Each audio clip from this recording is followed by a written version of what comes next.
Makanya di sini afdaluha qaulu la ilaha illallah. Yang paling afdal adalah ucapan la ilaha illallah, karena itu kalimat tauhid. Kalimat yang menjadikan seseorang beriman, masuk iman ke dalam dadanya. Ya. Ma'asyiral muslimat yang dimuliakan Allah Azza wa Jalla. Adapun kata Rasul wa adnaha, adapun yang paling rendah dari cabang-cabang keimanan itu adalah imatatul adza anit thariq. Imatatul adza anit thariq.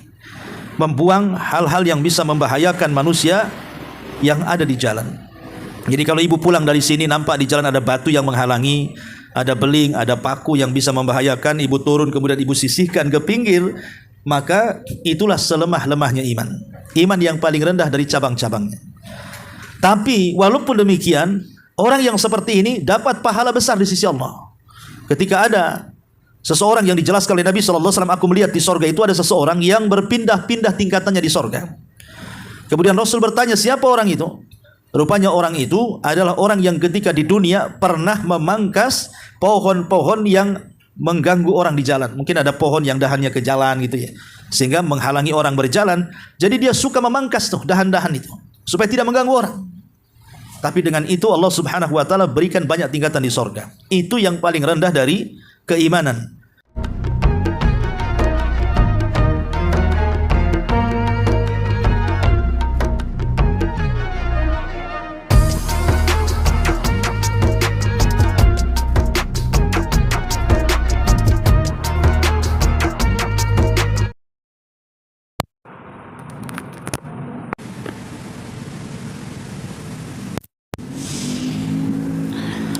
Saya ulangi, orang-orang Khawarij ketika mereka bicara soal para pelaku dosa besar, mereka menganggap bahwa para pelaku dosa besar di dunia itu mereka kafir, dan di akhirat mereka akan dimasukkan ke dalam neraka dan dikekalkan di dalamnya. Sementara orang-orang Mu'tazilah, maka mereka menganggap bahwa para pelaku dosa besar itu mereka tidak mukmin, tidak kafir. Jadi tengah-tengah. Dikatakan mukmin ya tidak, dikatakan kafir juga ya tidak. Jadi tengah-tengah antara mukmin dan kafir. Tapi kalau mereka di akhirat, maka mereka sama dengan orang-orang Khawarij, kalau masuk neraka tidak akan keluar lagi. Tapi ahli sunnah wal jamaah tidak. Jadi para pelaku dosa besar bagi kita ahli sunnah, mereka tidak keluar dari iman, dan mereka juga tidak kafir.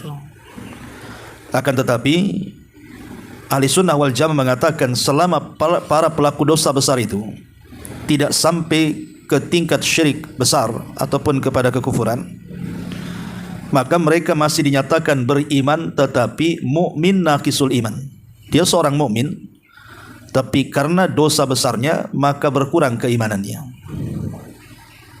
Dan di akhirat itu dikembalikan kepada kehendak Allah Subhanahu wa taala. Jadi kalau Allah mau, Allah masukkan ke neraka dan dicuci dosanya, tapi kalau Allah berkehendak maka Allah bisa saja memasukkan orang ini ke dalam surga.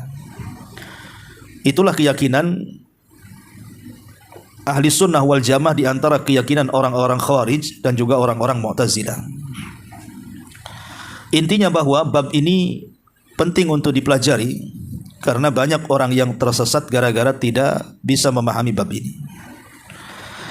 Taib, di sini Nabi SAW mengatakan al-imanu bid'un wa sittuna syu'batan. Dalam riwayat bid'un wa sab'una syu'batan. Jadi iman itu lebih daripada 60 cabang. Dalam riwayat lebih daripada 70 cabang. Wa afdaluha, dan yang paling utama dari cabang-cabang iman itu adalah ucapan la ilaha illallah, kalimatut tauhid. Wa adnaha imatatul adza anit thariq, dan yang paling rendah adalah menyingkirkan gangguan-gangguan dari jalan. Ma'asyiral muslimat yang dimuliakan Allah Subhanahu wa taala, ada beberapa ciri yang tampak dari keimanan seseorang. Yang pertama, hubbullahi ta'ala wa ta'alluqu bihi wal hirsu ala ta'atihi wa ridha ala kulli hadin.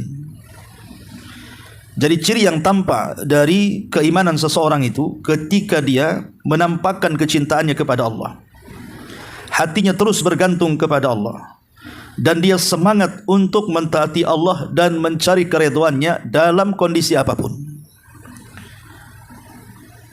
Jadi yang pertama adalah ditampakkan keimanan itu dengan kecintaan kita kepada Allah Subhanahu wa taala. Dan ditampakkan kecintaan kepada Allah itu dilihat dari hati kita yang terus bergantung. Dia tidak menggantungkan kepada selain Allah Subhanahu wa taala, alias tawakal. Kemudian tampak dari semangat ibadahnya, semangat ketaatannya. Maka kalau itu yang timbul dari seorang muslim, maka itu tanda ada pada dia bahwa dia memiliki ciri-ciri keimanan dalam hatinya. Kemudian yang kedua, hubbu Rasulillah sallallahu alaihi wasallam. Kecintaan kepada Nabi sallallahu alaihi wasallam dengan cara mengikuti sunnahnya, mengagungkan petunjuknya, dan senantiasa membela syariatnya, mencintai apa yang Rasul cintai atau membenci apa yang Rasul benci. Dan itu digambarkan di dalam surah Al-Imran ayat 31. Qul in kuntum tuhibbunallaha fattabi'uni yuhibbukumullah. Katakan, jika kalian mencintai Allah, ikuti aku, niscaya Allah akan mencintai kalian. Dan Nabi SAW menjelaskan, thalathun man kunna fihi wajada halawatal iman, an yakuna Allah atau an yakuna Allahu wa rasuluhu ahabba ilaihi mimma siwahuma. 3 perkara kalau ada pada seseorang, maka dia akan merasakan manisnya iman ketika Allah dan Rasulnya lebih dicintai dibandingkan yang lainnya. Jadi tanda yang tampak keimanan seseorang itu ditampakkan dengan kecintaan dia kepada Nabi sallallahu alaihi wasallam. Kemudian yang ketiga, hubbus sahabati radhiyallahu anhum. Yang ketiga, ditampakkan dengan kecintaan kepada para sahabat Nabi sallallahu alaihi wasallam, dengan menjaga hak-hak mereka, mengenal keutamaan mereka, mengenal juga kemuliaan mereka, dan tidak lancang terhadap mereka, terutama orang-orang muhajirin dan ansar. Makanya Nabi SAW mengatakan dalam hadis Anas ibn Malik radhiyallahu an, ayatul imani hubbul ansari. Tanda iman seseorang adalah kecintaan seseorang kepada orang-orang Ansar.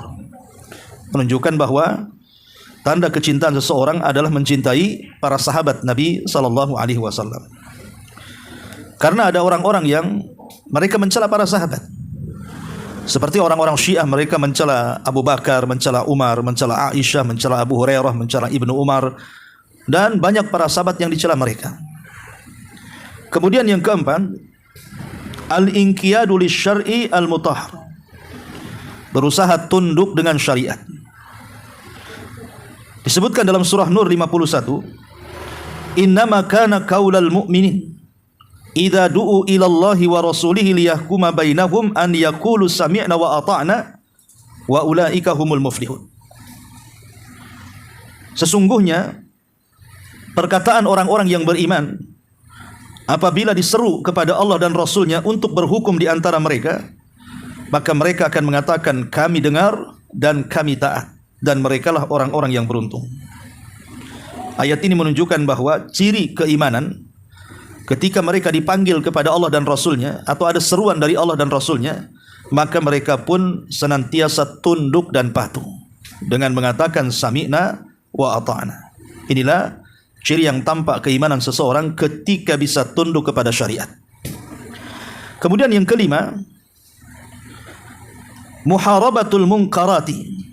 Berusaha memberantas kemungkaran. Jadi kalau kita melihat kemungkaran kemudian kita benci dan berusaha untuk menghilangkannya, berarti ada ciri iman dalam hatinya.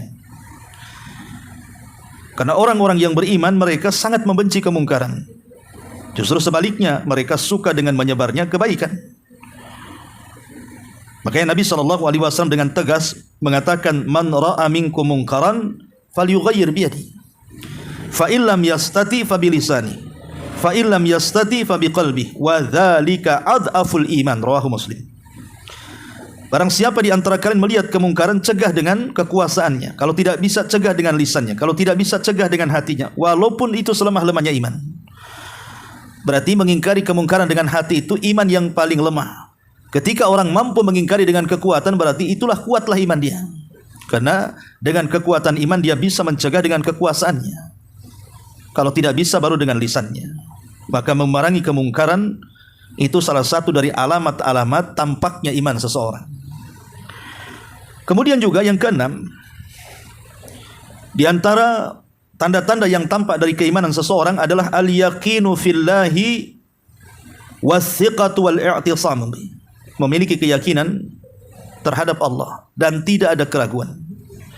Dan dia percaya serta sangat menggantungkan diri kepada Allah Subhanahu wa taala. Itu disebutkan dalam surah Al-Hujurat ayat 15. Innamal mu'minuna alladzina amanu billahi wa rasulihi tsumma lam yartabu.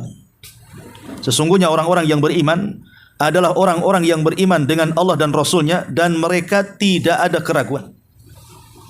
Kalimat tidak ada keraguan ini menunjukkan bahwa tanda-tanda iman itu adalah adanya keyakinan.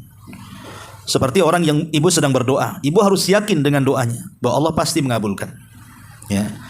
Ataupun ketika Nabi SAW memberikan fadilah-fadilah khusus dalam amalan, ibu harus yakin bahwa fadilah itu ada dalam amalan.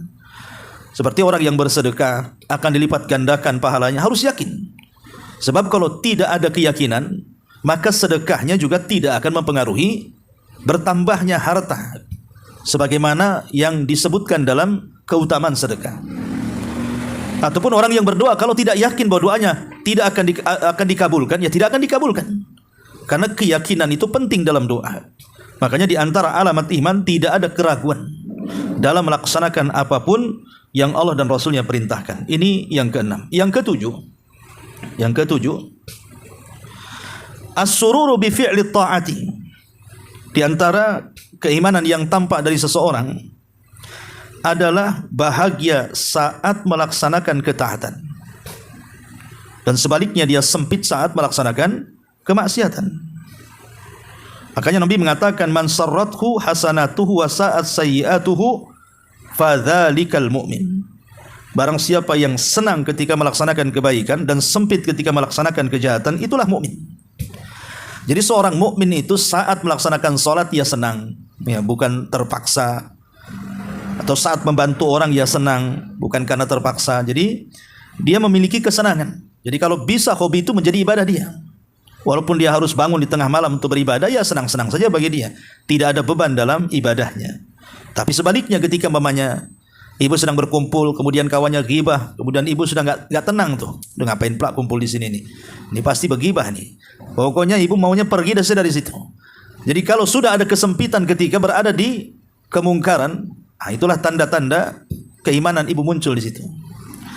Kemudian yang nomor 8, di antara tanda-tanda tampaknya keimanan seseorang adalah al-badlu wa tadhiyatu lid-din. Tampak dari pengorbanannya. Jadi dia betul-betul ada pengorbanan. Baik dengan waktunya, baik dengan tenaganya, baik dengan hartanya, maka dia korbankan untuk agamanya. Kalau ini urusan agama terdepan. Jadi orang-orang yang bisa mengorbankan waktu, tenaga dan harta, maka itu berarti dia telah tampak keimanannya. Karena Allah Subhanahu wa taala mengatakan, innamal mu'minuna alladzina amanu billahi wa birasulihi. Billahi wa rasulihi thumma lam yartabu wajahadu. Di sini ada kalimat wajahadu bi amwalihim wa anfusihim. Jadi orang-orang yang beriman adalah orang-orang yang beriman kepada Allah dan Rasulnya, kemudian tidak ragu-ragu, dan mereka pun berjihad dengan apa? Harta dan jiwa mereka. Ini menunjukkan tadhiyah, ya, karena jihad ini perlu pengorbanan dengan harta dan jiwa mereka dan waktu-waktu mereka. Inilah 8 perkara kalau ada pada seseorang, berarti orang itu telah memiliki alamat-alamat yang sangat kuat bahwa dia itu seorang mukmin. Ya. Ma'asyiral muslimat yang dimuliakan Allah Subhanahu wa taala, adapun keutamaan orang-orang yang beriman sendiri, maka keutamaan terbagi menjadi 2. Ada keutamaan di dunia dan ada keutamaan di akhirat. Pertama, keutamaan di dunia, bahwa orang-orang yang beriman itu akan diberikan kehidupan yang layak, kehidupan yang baik. Dan itu disebutkan dalam surah An-Nahl 97. An-Nahl 97 Allah mengatakan, "Man 'amila salihan min dzakarin aw untha wa huwa mu'minun falanuhyiyannahu hayatan thayyibatan wa lanajziyannahum ajrahum bi ahsani ma kanu ya'malun." Siapa yang beramal saleh dari laki-laki atau perempuan dan dia betul-betul beriman, maka kami akan berikan kehidupan yang layak dan kami akan balas pahala mereka dengan sebaik-baik balasan. Kata para ulama tafsir mengatakan kalimat falanuhyiyannahu hayatan thayyibah, kami akan berikan kehidupan yang baik ay fid dunya, di dunia, di mana orang-orang yang beriman itu betul-betul akan diberikan ketenangan. Walaupun mungkin secara materi mereka kekurangan, tapi hidup mereka diberikan ketenangan. Dan itulah hakikat kebahagiaan. Kemudian yang kedua, Allah Subhanahu wa taala menjanjikan kemenangan terhadap musuh-musuhnya.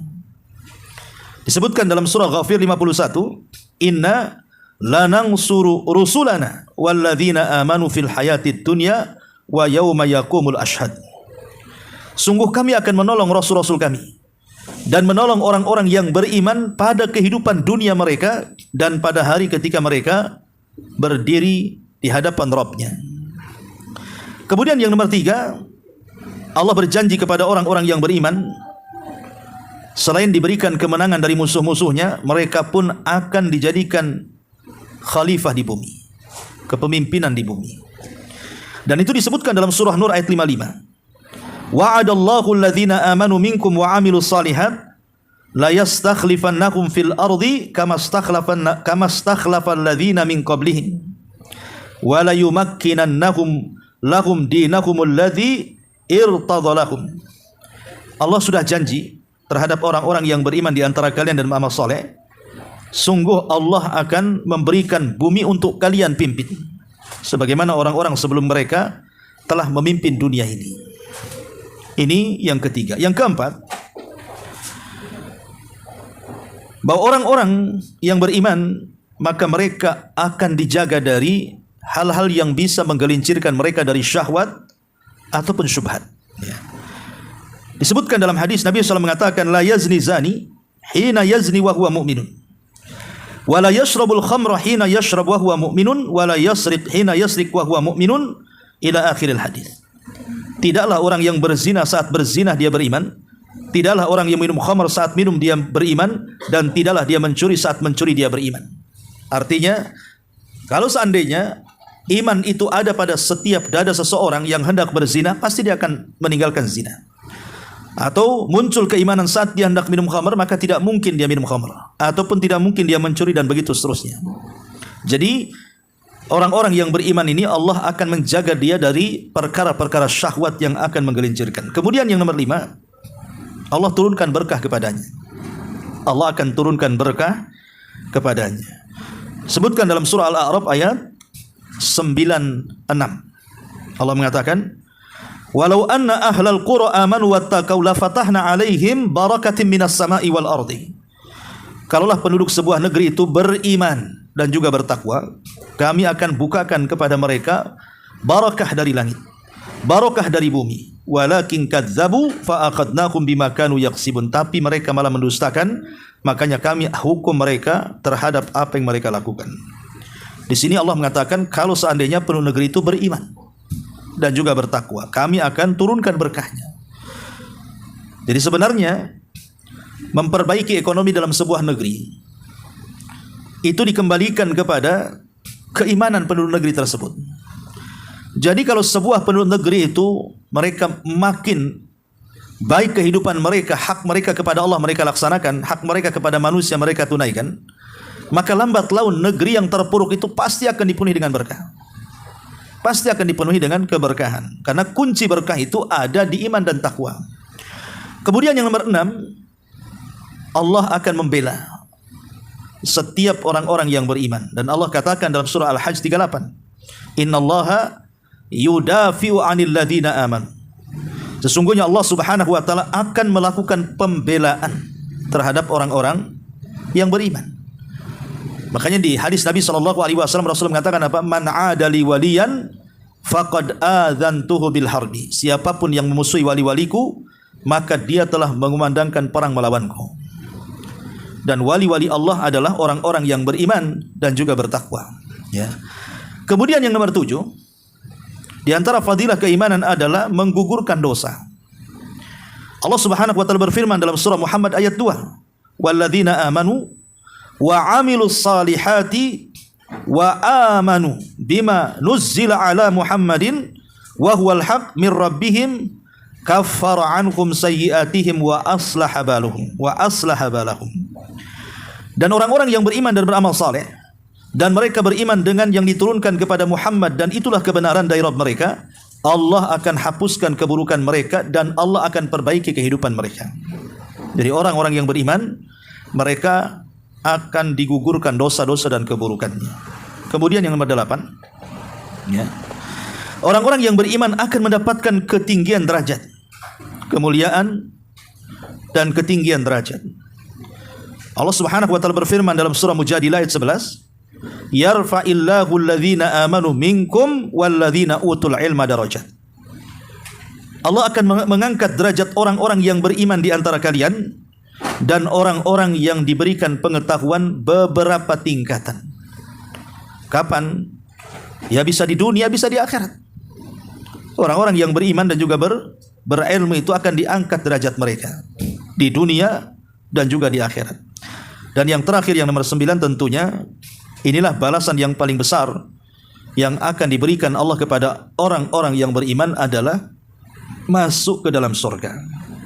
Allah berfirman di dalam surah Muhammad ayat 12, "Innallaha yudkhilul ladzina amanu wa 'amilus salihati jannatin tajri min tahtihal anhar." Sesungguhnya Allah Subhanahu wa taala akan memasukkan orang-orang yang beriman dan beramal saleh ke dalam sorga-sorga yang mengalir di bawahnya sungai-sungai. Inilah di antara 9 perkara balasan Allah Subhanahu wa taala terhadap orang-orang yang beriman. Mereka akan mendapatkan kehidupan yang layak di dunia dan akhirat. Mereka akan mendapatkan kemenangan terhadap musuh-musuhnya. Mereka akan diberikan kepemimpinan di bumi. Mereka akan terjaga dari bahaya syahwat dan Allah akan turunkan berkah kepada mereka. Allah akan bela mereka dan dosa-dosa mereka akan digugurkan dan mereka akan mendapatkan kemuliaan dan tingkatan derajat serta mereka dijanjikan akan dimasukkan ke dalam surga Allah Subhanahu wa taala. Ya. Ma'asyiral muslimat yang dimuliakan Allah Subhanahu wa taala, kembali kepada buku di sini. Di sini pengarang menyebutkan bahwa iman itu memiliki 60, dalam riwayat 70 cabang. Dan yang paling utama adalah kalimatul la ilaha illallah. Kenapa kalimat la ilaha illallah ini menjadi cabang tertinggi dalam keimanan? Ya, karena yang menentukan iman dan tidak itu kalimat ini. Jadi yang menentukan orang itu beriman ataupun tidak beriman itu karena kalimat la ilaha illallah. Ketika dia mengucapkan kalimat ini, berarti adalah iman dalam hatinya. Ketika orang ini enggan mengucapkan kalimat ini, maka tidak ada keimanan dalam hatinya. Karena yang memasukkan orang ke dalam Islam itu kalimat la ilaha illallah. Makanya Nuh alaihi salatu wassalam di antara wasiat kepada anaknya, apa kata Nuh alaihi salatu wassalam? Amuruka bisnataini wa anhaka an isnataini. Aku perintahkan kalian dengan 2 perkara dan aku larang kalian dengan 2 perkara. Adapun 2 perkara itu yang aku perintahkan, kata Nuh, adalah qaulu la ilaha illallah, ucapan la ilaha illallah dan ucapan subhanallah wa bihamdi. Adapun 2 perkara yang aku larang kepada engkau wahai anakku adalah asyirku wal kibru, kesyirikan dan kesombongan. Lihat Nuh menasihati anaknya dengan 4 perkara, 2 diperintahkan dan 2 dilarang. Yang diperintahkan kalimat la ilaha illallah dan yang dilarang adalah lawannya kesyirikan. Kemudian yang diperintahkan adalah ucapan subhanallah wa bihamdi dan yang dilarang adalah kesombongan dalam hatinya. Ketika Nuh alaihi salatu wassalam berwasiat kepada putranya dengan wasiat yang pertamanya adalah qaulu la ilaha illallah, ucapan la ilaha illallah, menunjukkan bahwa ucapan ini sangat agung karena menjadi bentuk wasiat Nuh kepada putranya. Bahkan Nabi Musa alaihi salatu wasallam sendiri ketika minta diajarkan beberapa kalimat untuk didawamkan dalam zikirnya, Allah Subhanahu wa taala mengajarkan la ilaha illallah. Walaupun Musa mengatakan ya Rabb, saya ingin kalimat yang lain. Kalimat itu sudah banyak diucapkan manusia. Tapi Allah tetap mengatakan kepada Musa, "Qul ya Musa la ilaha illallah." Katakan wahai Musa kalimat la ilaha illallah. Karena kalimat itulah adalah kalimat yang akan memberatkan timbangan siapapun pada hari kiamat. Ingat hadis Bitaqah, ketika ada orang yang datang menghadap Allah Subhanahu wa taala membawa 99 catatan, isinya dosa. Kemudian baru satu catatan dibuka, kemudian Allah menyuruh membacanya, dia pun sudah sok seolah-olah tidak ada kesempatan masuk neraka. Tiba-tiba Allah mengatakan engkau punya kebaikan katanya. Kemudian dikeluarkan satu kartu, rupanya tulisan la ilaha illallah. Ketika ditimbang tulisan itu dengan 99 catatan dosanya, rupanya la ilaha illallah lebih berat dibandingkan 99 catatan dosanya yang satu catatan sejauh mata memandang. Dari sini kata para ulama, lihat kekuatan la ilaha illallah. Dan itulah keimanan yang paling tinggi pada seseorang. Karena ketika orang mengucapkan kalimat itu berarti iman masuk dalam hatinya. Ketika Usamah ibn Zaid radhiyallahu anhu membunuh dalam peperangan musuh Allah Subhanahu wa taala, tiba-tiba sebelum dibunuh, musuh ini mengucapkan kalimat la ilaha illallah. Tapi Usamah tetap membunuhnya karena dikiranya bahwa ucapan itu tidak benar-benar diucapkan oleh musuhnya. Bisa saja itu pura-pura, namanya konteks peperangan. Tetapi Nabi SAW ketika sampai berita ini, dia marah kepada Usamah dan mengatakan, ya Usamah, apakah engkau membunuh orang yang sudah mengucapkan la ilaha illallah? Maka Usamah membela diri dan mengatakan, Rasul, orang itu takut akan pedangku. Maka Rasul mengatakan, apakah kau sudah belah dadanya sehingga kau tahu bahwa isi dadanya takut kepada pedangmu atau memang ingin mengucapkan kalimat itu? Maka Rasul mengatakan, bagaimana wahai Usamah, jikalau kalimat itu maksudnya la ilaha illallah, nanti pada hari kiamat datang kepada Allah mengadu bahwa engkau telah membunuh orang yang mengucapkannya. Dari sini menunjukkan bahwa kenapa Rasul membela musuhnya. Karena Rasul tidak sedang membela musuhnya. Soalnya musuhnya itu sudah mengucapkan kalimat la ilaha illallah, menunjukkan tentang keislaman. Artinya iman masuk pada dadanya. Itulah yang menjadikan Rasul marah kepada Usamah ibn Zaid radhiyallahu an. Makanya di sini afdaluha qaulu la ilaha illallah. Yang paling afdal adalah ucapan la ilaha illallah, karena itu kalimatut tauhid. Kalimat yang menjadikan seseorang beriman, masuk iman ke dalam dadanya. Ya. Ma'asyiral muslimat yang dimuliakan Allah Azza wa Jalla. Adapun kata Rasul wa adnaha, adapun yang paling rendah dari cabang-cabang keimanan itu adalah imatatul adza anit thariq. Imatatul adza anit thariq. Membuang hal-hal yang bisa membahayakan manusia yang ada di jalan. Jadi kalau ibu pulang dari sini nampak di jalan ada batu yang menghalangi, ada beling, ada paku yang bisa membahayakan, ibu turun kemudian ibu sisihkan ke pinggir, maka itulah selemah-lemahnya iman. Iman yang paling rendah dari cabang-cabangnya. Tapi walaupun demikian, orang yang seperti ini dapat pahala besar di sisi Allah. Ketika ada seseorang yang dijelaskan oleh Nabi SAW, aku melihat di sorga itu ada seseorang yang berpindah-pindah tingkatannya di sorga. Kemudian Rasul bertanya, siapa orang itu? Rupanya orang itu adalah orang yang ketika di dunia pernah memangkas pohon-pohon yang mengganggu orang di jalan. Mungkin ada pohon yang dahannya ke jalan gitu ya, sehingga menghalangi orang berjalan. Jadi dia suka memangkas tuh dahan-dahan itu supaya tidak mengganggu orang. Tapi dengan itu Allah Subhanahu wa taala berikan banyak tingkatan di sorga. Itu yang paling rendah dari keimanan. Makanya sudah saya jelaskan dulu kisah Rabi ibn Khaytham. Rabi ibn Khaytham ini seorang ulama salaf. Itu jarak dia dari rumah dia dari masjid itu cukup jauh. Dan dia tidak suka berkendaraan. Dan dia suka berjalan kaki. Kenapa demikian? Karena ada alasan dia berjalan kaki itu.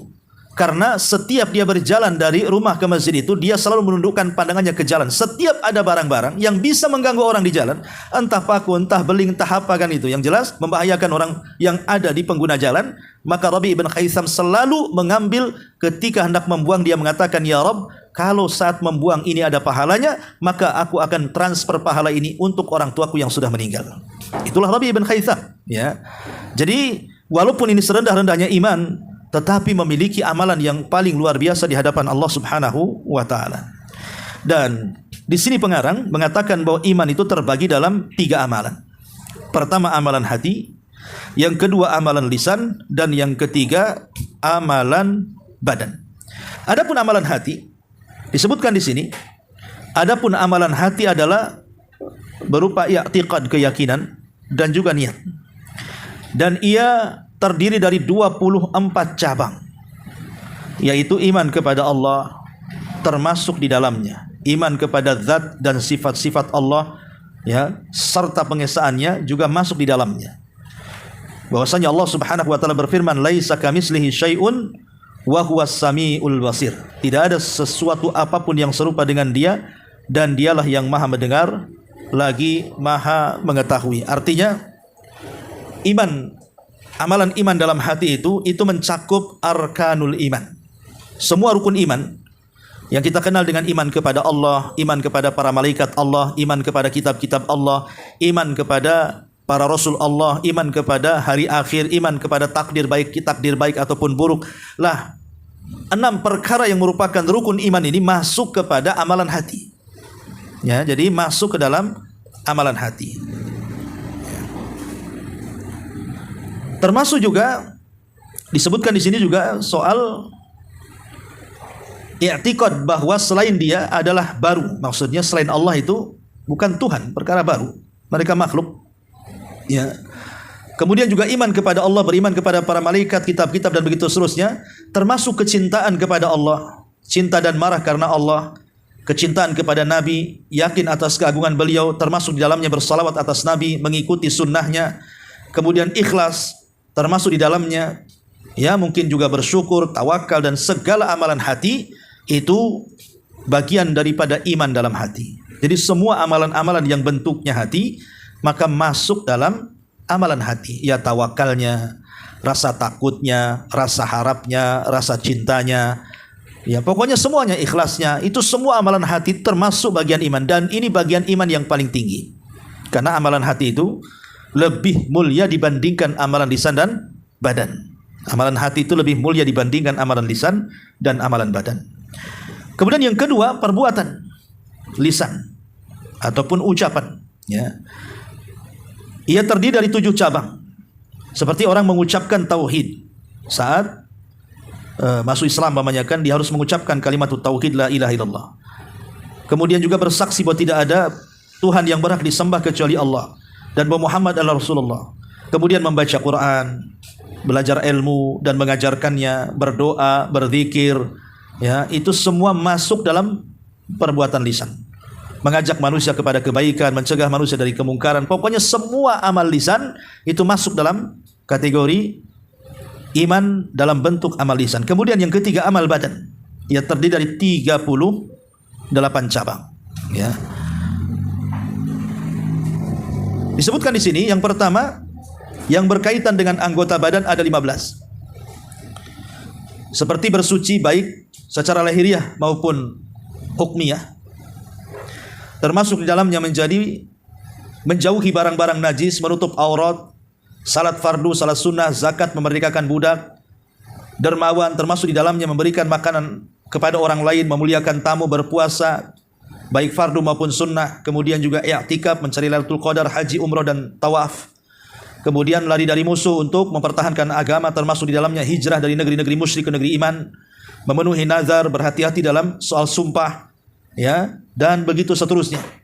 Kemudian juga yang berkaitan dengan hawa nafsu terdiri dari 6 cabang. Menjaga kehormatan diri dengan cara menikah, memenuhi hak-hak keluarga, berbakti kepada kedua orang tua, termasuk dalamnya tidak durhaka, mendidik anak-anak, bersilaturahim, taat kepada penguasa, kasih sayang kepada sesama dan begitu seterusnya.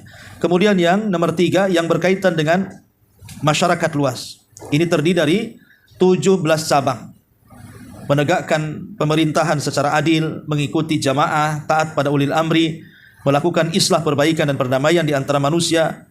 Kemudian juga tolong menolong dalam kebaikan, tolong menolong dalam ketakwaan, termasuk dalamnya al-amru bil ma'ruf wan nahyu anil munkar. Kemudian juga jihad dan begitu seterusnya. Ibu bisa baca sendiri. Inilah cabang-cabang dari keimanan. Tapi yang jelas bahwa iman itu adalah sesuatu yang diyakini dalam hati, kemudian terlontar dalam ucapan dan nampak dalam amalan badan. Dan iman itu bisa berkurang dan bisa bertambah. Berkurang karena kemaksiatan seseorang kepada Allah Subhanahu wa taala dan bertambah karena ketaatan seseorang kepada Allah Subhanahu wa taala. Itulah secara global makna daripada al-iman. Wallahu alam. Ini yang bisa sampaikan. Tapi sampai di sini. Sebelum saya tutup silakan kalau ada yang mau bertanya.